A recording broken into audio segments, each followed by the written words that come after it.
Hey guys, welcome back to the channel. With 2024 nearing its end, I think it's time to do another roster showcase video. That's an annual tradition we do here, where we take out all the engines from its boxes and place them on the layout very carefully, of course, to make sure none of them fall off. I'm looking at this one. Hopefully it doesn't fall by the end of the video.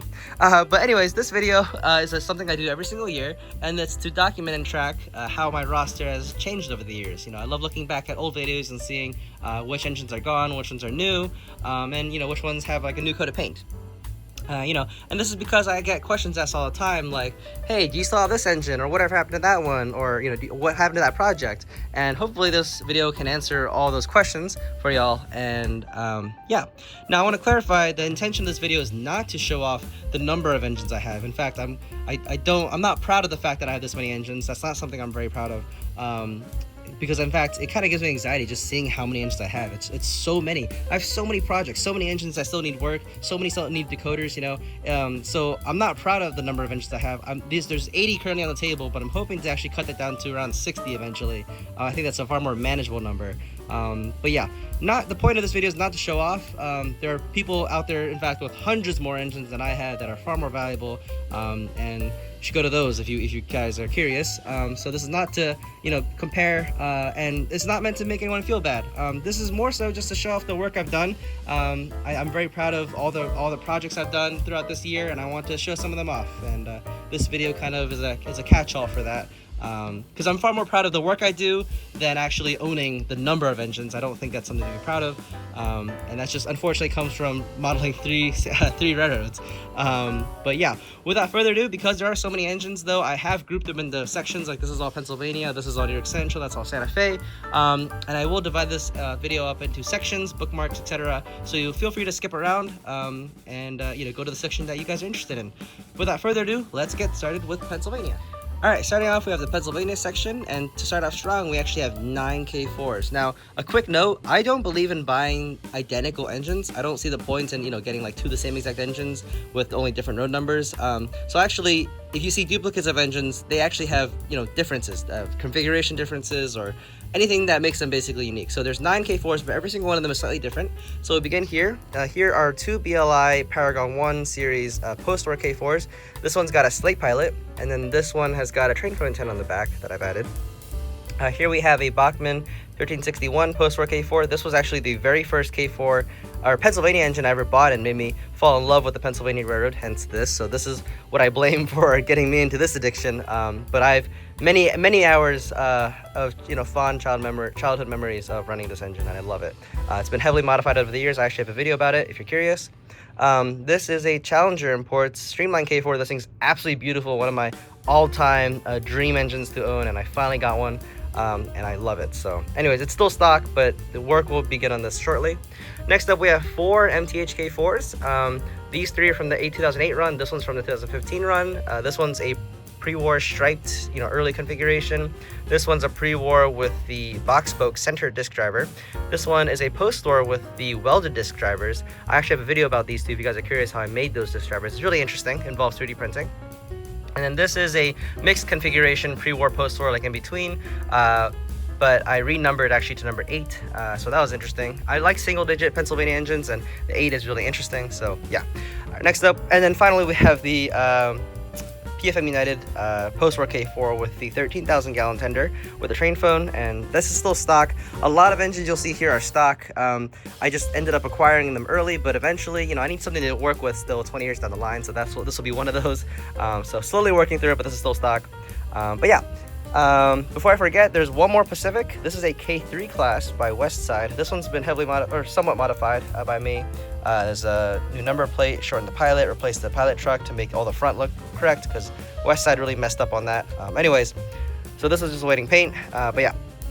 Alright, now moving on to non-Pacifics. We have 2 L1Ss. This one's a stock PFM United pre-war, and this is a post-war BLI. Yeah. Then we have 2 I1SAs, both BLI. This is a post-war with the long 21,000 gallon tender. This is a pre-war with the 9,000 gallon tender. Next up, we have 2 E6 classes. One's by BLI, the post-war E6, and then this is a pre-war by GEM. This one has its boiler lowered, replaced gearbox, motor. It's still in the works. I got to add a whole bunch of details. And then it's also got an Alco tender, which is more detailed. We notice yet again that I'll try to, you know, with the pre-wars, they're so prominent in brass, like this is much cheaper than a BLI, so I'd rather buy a cheaper brass model and modify it myself, paint it myself, make it customized, than buy, you know, 2 BLIs. I think it's kind of boring. So you'll see some of that overlap over the years where I don't have the same exact engine, yet again, just to mix it up. Here we have another Gem E6. This is actually a much future project. This is my goal to make this a Z1 class, which is a Fantasy 422 engine. I bought this junked, so it's actually really damaged. So be a nice base model to start with. And then here we have a BLI M1B. This is a QSI era one that has a sound upgrade. All right, moving on over here, we have 5 H classes. These two are both Sunset. This is an H10 with the rounded coal bunker variant. This is an H9 post-war with the no bunker variant, I guess. This is an H9 class, also post-war. I love the post-war H9s. They look beautiful in my opinion. This one's got a 7,000 gallon tender. This is actually from an MTH H10, which is appropriate for the H9. And then here we have a stock BLI H10 with the Crawford hood tender. And then finally we have an H6SB, so technically an H class still by Sunset Prestige. This one's still stock, but we'll receive some upgrades soon. This is a stock Westside G5. And then finally we have these 3 here, which are all switchers. These 2 are both key factory painted B6 classes. This is a B6 SA. You notice that by the fact that there's no bell pair firebox. And then this is a B6SB with the later modernized style cab. You'll see that cab looks similar to the K4s and looks very different from this style cab. And then finally we have an A5 by Sunset. All right, now moving on to New York Central, we'll begin with Mohawk Alley here, a whole row of Mohawks. Now New York Central is kind of notoriously hard to model because all the models are unfortunately not available and ready to run and only available in brass, and they tend to be really expensive as a result. So you know, me as a modeler on a budget, on a tight budget, it's really hard to acquire these Mohawks on such a budget like mine, but I still managed to do it. I've slowly collected a few of these over the years, but I get them for insanely cheap prices, so don't be fooled by the fact that these are really nice models. I didn't pay a lot of them for them, which is really good. Anyways, so we begin with the BLI L4B. This one is missing smoke deflectors. I'm currently actually working on it. It's actually on my workbench. I just took it off.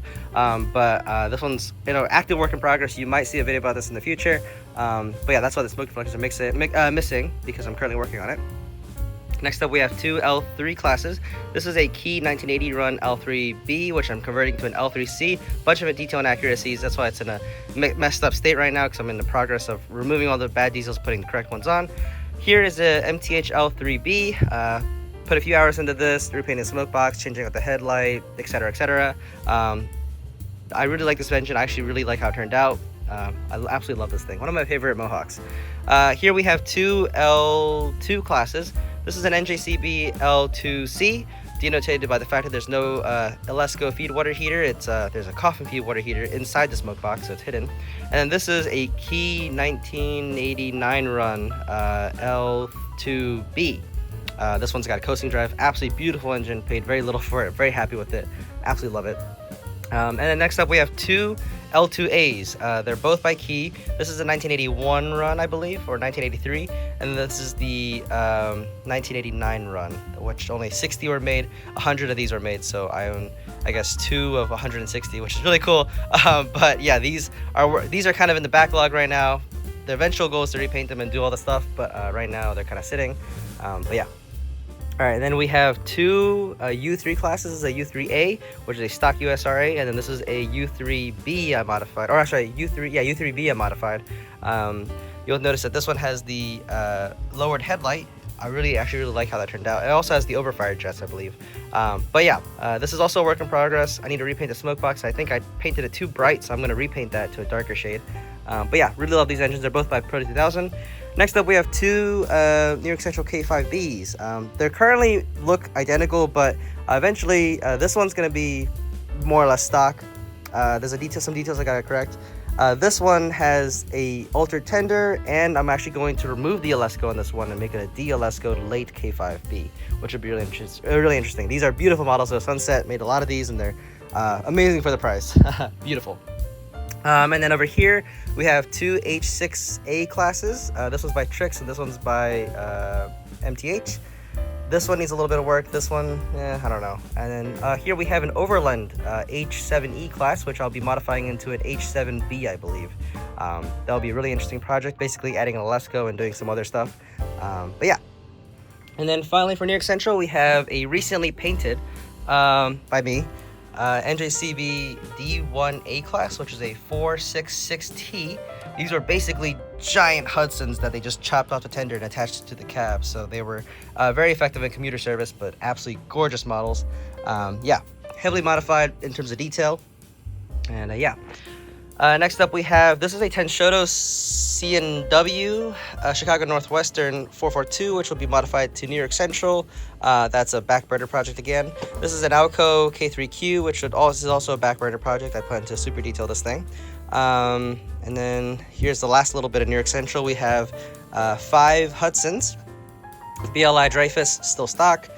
This is 2 BLI J1Ds that were modified with new headlights, painted smoke boxes, and etc. This is both J1Ds, one with the PT tender, one with the standard tender. And then we have a West Side J1E class. This one's also been heavily modified by me and painted by me. This one's actually going to be featured in the New York Central Historical Society news magazine. I wrote an article for them. It will be published in January of 2025. So definitely go take a look at that one if it gets released. But yeah, did a lot of detailing work on this, and I think New York Central fans would find that interesting. And then here is a West Side J3A. This is a de-streamlined Dreyfus engine. You can tell by the Selkirk, or Selkirk, I know that's the wrong way of saying it, but the different smoke box front. This one's also absolutely beautiful, also painted by me. Love how it turned out. Also one of my all-time favorite engines. And yeah, that's it for New York Central. All right, let's move on to Santa Fe. Okay, so Santa Fe goes from here to here. As promised from last year, I have slowly shrunken down my Santa Fe collection. So we will begin, I guess, here. We have an NJCB 442. This is probably my favorite Santa Fe class. Was the first Santa Fe engine I got, first brass engine I got actually. Love it. It's the 1491 class, I believe. Or sorry, 1480. The 1480 class. Sorry, yeah.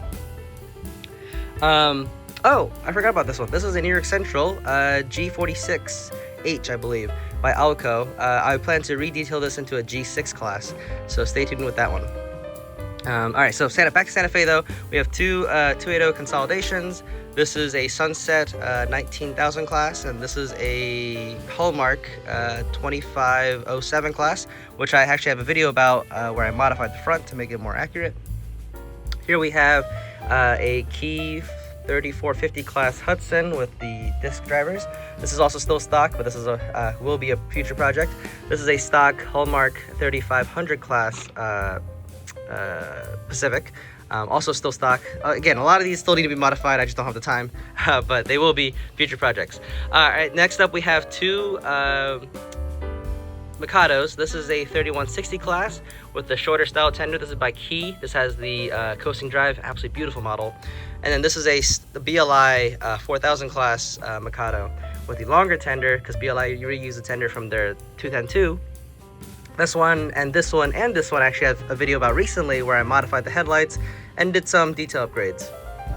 So if you guys are curious what I did, I think they turned out really, really nice. The headlights look so much better. But yeah, this is a BLI Mikado. This is a BLI 3800 class 210-2, and then this is a BLI 3751 class, of course.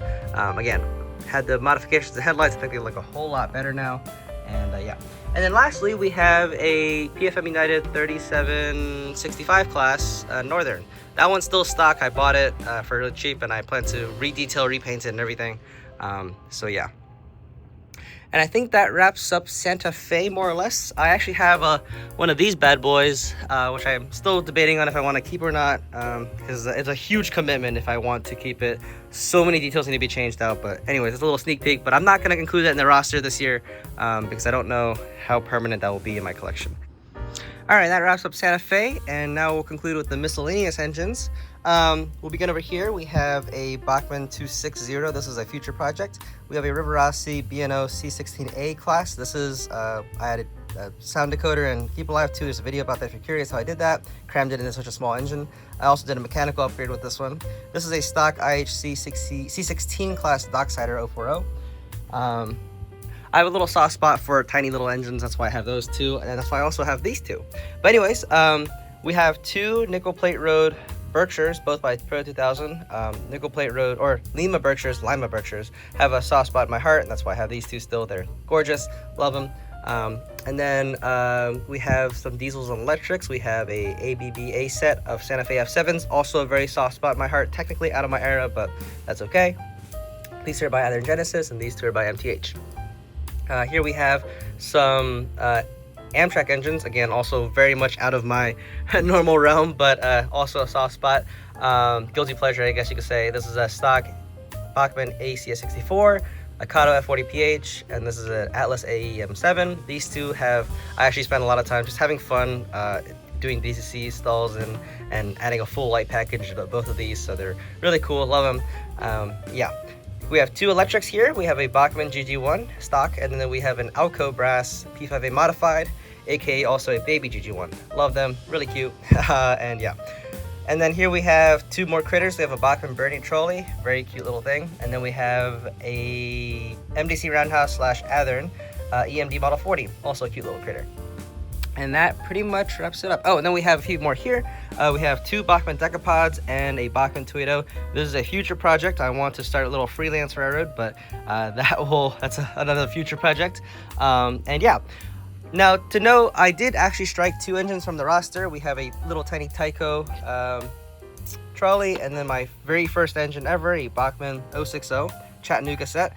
These two I struck from the roster because I'm keeping them only for like memory's sake. They're not worth anything, and they kind of are different than all these because these will have DCC sound, the upgrades, the works, etc. But these two I'm keeping solely for nostalgia reasons, and I don't think they should be kept on the roster because they're just. I don't plan to modify them or upgrade them in any way. They're going to be just basically the static display. So, anyways. I just wanted to keep that in note though. So those I'm not going to count toward the numbers. But yeah. So that's pretty much it for the roster showcase for this year. As you can see, it's been quite an interesting year.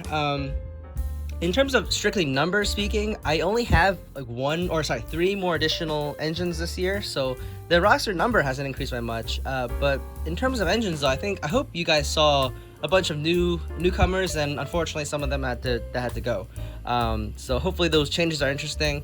There are a lot of projects, a lot of work that needs to be done, and unfortunately this year I just started working this year, so I really haven't had much time to work on engines, which is really unfortunate. But there are some things that have been changed and modified. Painting this was really cool, painting the J1E, working on just various things here and there. I think have been really interesting, some really interesting projects, and those will continue to show up in the channel from time to time. But yeah, unfortunately, as I said, this year wasn't very eventful. Hopefully next year will be more eventful as this year wraps up. I want to dedicate more time to this hobby. It is quite a time-consuming hobby though. As you know, this is called a pastime after all, so it should take a lot of time. But yeah, there's plenty of projects, as you can see, for the next 20 years for me, so it'll be really fun. But yeah, I really like overall where my roster's heading. I wish I had less engines actually. It's kind of overwhelming just seeing all your engines laid out on a table like this, because I just see so many projects that need to be done, so much work that needs to be committed, so many decoders I need to buy and install. It's quite overwhelming, and I encourage people out there that have even more engines than I do. I know people that have 300 engines to also do the same, because it just really puts into perspective like what you've done, but then also what you still have to do in this hobby, and I think that's really valuable. So anyways, hopefully that was interesting to people out there. Give an update to my roster. And yeah, hopefully everyone had a good Christmas, and we'll have a good New Year, and we have plenty to look forward to next year. So anyways, hopefully you guys enjoyed this video. I will post additional details / statistics down below, like for example how many brass engines I got, etc., in the description, so take a look at it if you're curious. But that pretty much wraps it up for me, so hopefully you guys enjoyed. Again, happy holidays to everyone out there, and looking forward to the new year. So hope you guys enjoyed, and I will see you guys next time. Take care.